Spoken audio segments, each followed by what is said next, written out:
مسلمان معاشرے میں ہر خاتون اس کی ایک اہم رکن ہے، خواہ وہ مغرب میں رہتی ہو، ایشیا میں رہتی ہو یا عرب میں رہتی ہو۔ کچھ سال پہلے ان تمام معاشروں میں ایک مسلمان خاتون باوقار طریقے سے رہتی تھی کیونکہ اس کا حجاب اس کے لیے بہت اہمیت رکھتا تھا، لیکن آج کل مادہ پرستی اور فیشن کی جدت نے عورت کو اپنے حجاب سے بے نیاز کر دیا ہے۔ آج کل کی مائیں اور بیٹیاں سب اس بات پر مضطرب نظر آتی ہے کہ دوپٹہ اوڑھنے کی چیز ہے یا سائڈ پر لٹکانے کی چیز ہے۔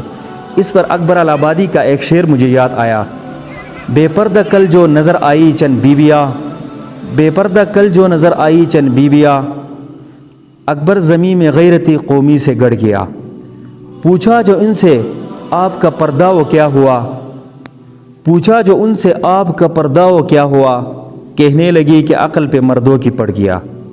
یہ تو وہی بات ہوئی نا کہ آج کل ہمارے اکثر مردوں کو یہ ظام ہوتا ہے کہ ہماری عورتوں کا کردار بہت پختہ ہے، دوپٹہ یا حجاب ہو یا نہ ہو اس سے کوئی فرق نہیں پڑتا۔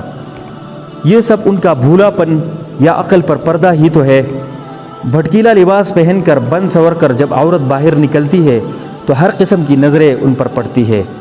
اس کی مثال جو ہے کل جو مینار پاکستان میں عائشہ اکرم جو بغیر حجاب کے چلی گئی تھی اور بن سور کر چلی گئی تھی اور بھٹکیلا لباس پہن کر چلی گئی تھی، تو وہاں پر درندوں کی نظر اس پر پڑ گئی اور ان درندوں نے اسے اپنے درندگی کا نشانہ بنایا۔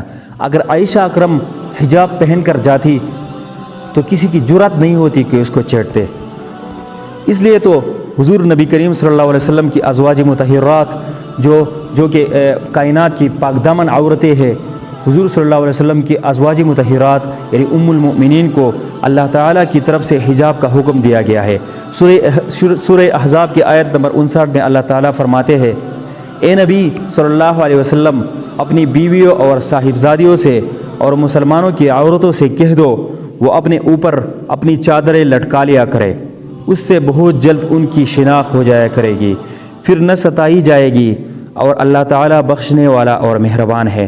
جب ہماری عورتیں حجاب پہنے گی تو ان پر جو ہے کسی کی جرات نہیں ہوگی کہ ان کو کوئی چھیڑے، اور ان پر کسی کی نظر بھی نہ پڑے گی، ان کو کوئی دیکھے گا بھی نہیں کیونکہ انہوں نے حجاب پہنا ہے۔ اگر بھٹکیلا لباس پہن کر باہر نکلے گی تو سب ان کی طرف دیکھیں گے اور ان کو چھیڑیں گے۔